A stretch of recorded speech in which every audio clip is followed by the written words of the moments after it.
What's going on, everybody? It's your boy Leon from Leon Talks TV, and today we're delving into a topic that I believe is essential for understanding the nightlife. I want to talk about how being attractive can make a significant difference in the club environment. Contrary to popular belief, I think that having game isn't always necessary, especially when it comes to attractive men. We also discuss how overspending money on bottles or buying out sections in the club isn't the key to success. Instead, it's really comes down to how a woman perceives your attractiveness. So get ready as we break down all these elements and explore the dynamics of attraction in the nightlife settings. Chapter 1: The importance of looks in nightclubs. Now, some of you may know a guy called King 68. And for obvious reasons, his height is 6'8" and has made a living on YouTube.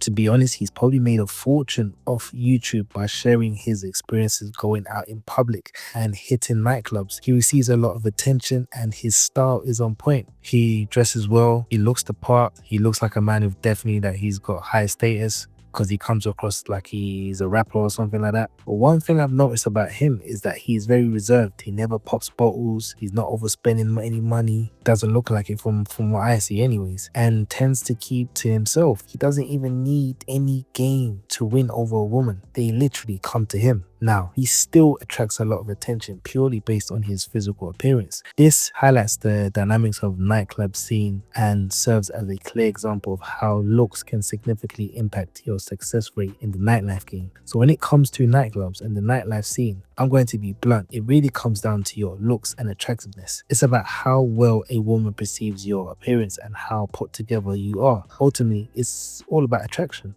Sure, some people might say that spending money on a section or buying out bottles or treating women to drinks can help, but that only works if you're somewhat good looking.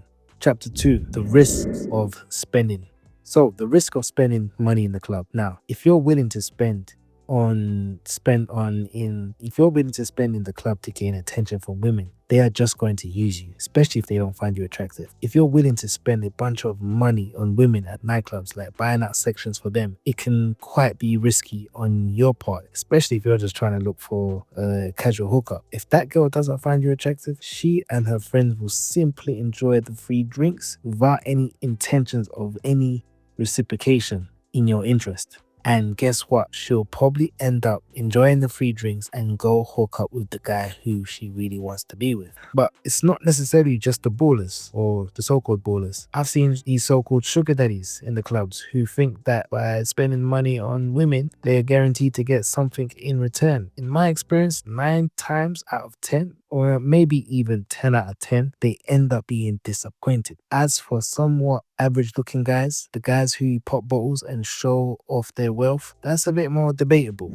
Chapter 3: The debate on spending and attraction. Some girls are likely to find those guys attractive, the average looking guys that spend money on bottles, regardless. And spending money on bottles is just a bonus for them. However, if the girls see them as average, they might still be open to getting to know them outside of the nightclub or even sleeping with them, depending on the level of attraction. That being said, this can be debated as there are exceptions to the rule. If a guy is well presented, looks good, and is spending money in clubs while popping bottles, it's like he's wearing designer clothes and takes care of himself, this can definitely enhance his appeal. Chapter 4: The reality of spending in nightclubs. But realistically, there's a very small minority of men who are actually buying sections and popping bottles on a night out. Most men can't really afford that. For the most part, if a woman finds a man handsome or attractive, 9 times out of 10, those men aren't the ones buying sections or drinks to get their attention. If a man does decide to buy a drink, it's likely because he's built a good connection in the club. Maybe they've been dancing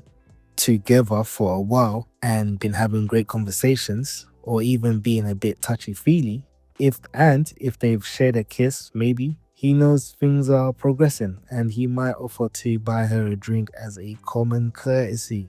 Chapter 5: Attractiveness and subjectivity. So I've been in a situation where I've been talking to a girl the whole night. We've been together, getting to know each other. We've been flirty, dancing and all that. Same situation. And when I decide that I want to drink, my drink has run out, I might ask if she wants one too. But that's not leading with drinks. There's a big difference. No. This is why if a woman finds you handsome at the club can be an advantage. You're not spending as much money as other guys who are trying to grab attention from women. When I talk about attractiveness, the nightclub scene can be quite subjective. You might go to a club and find one girl who thinks you're really attractive, but that doesn't necessarily mean you attract girls in your day-to-day life. You might not have a 99 success rate ratio with women, but still be the average looking guy who walks into a club and suddenly has a girl finding you super attractive.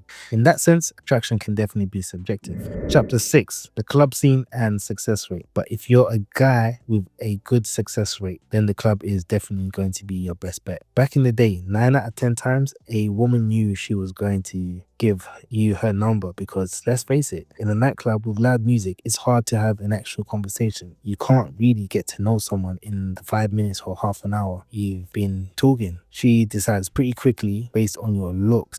So basically, her decision is based on how you look, and she wants to get to know you more, whether you're a good fit for her or not.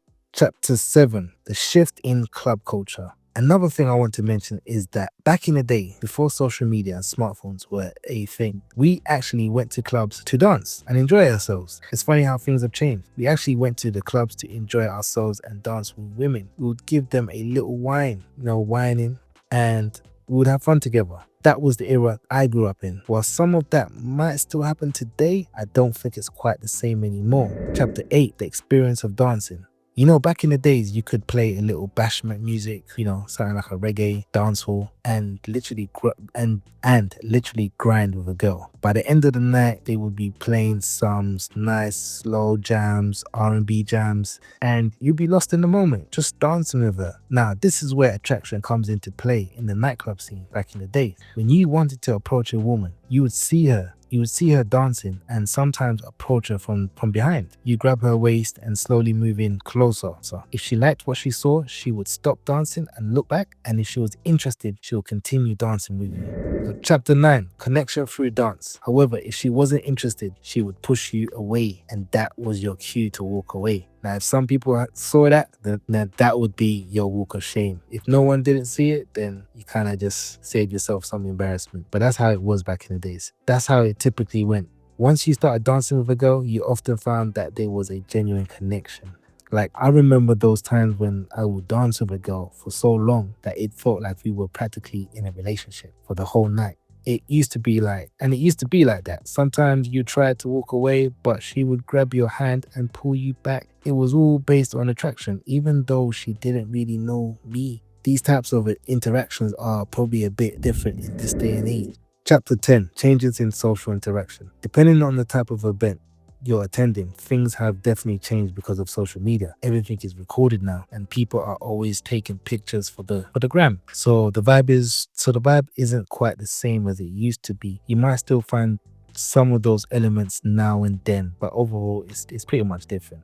Chapter 11, the role of looks in one night stand. Now let's talk about something that's pretty interesting, how physical attractiveness affects women's decision when it comes to one night stands, especially in places like nightclubs. Studies show that for both men and women, short-term relationships like these are often driven by how someone looks. Research from the Journal of Personality and Social Psychological found that when women consider a one night stand, physical attractiveness is typically the top reason for their willingness to engage. They often looking for the initial spark of attraction, which is linked to the excitement of pleasure. Interestingly, many women feel a sense of safety and trustworthy associated with men they find extremely attractive. This perception can lead them to feel more comfortable going home with someone who meets their standards of physical appeal. However, it is important to note that women tend to be more selective than men when it comes to casual sex. They might consider factors like social dominance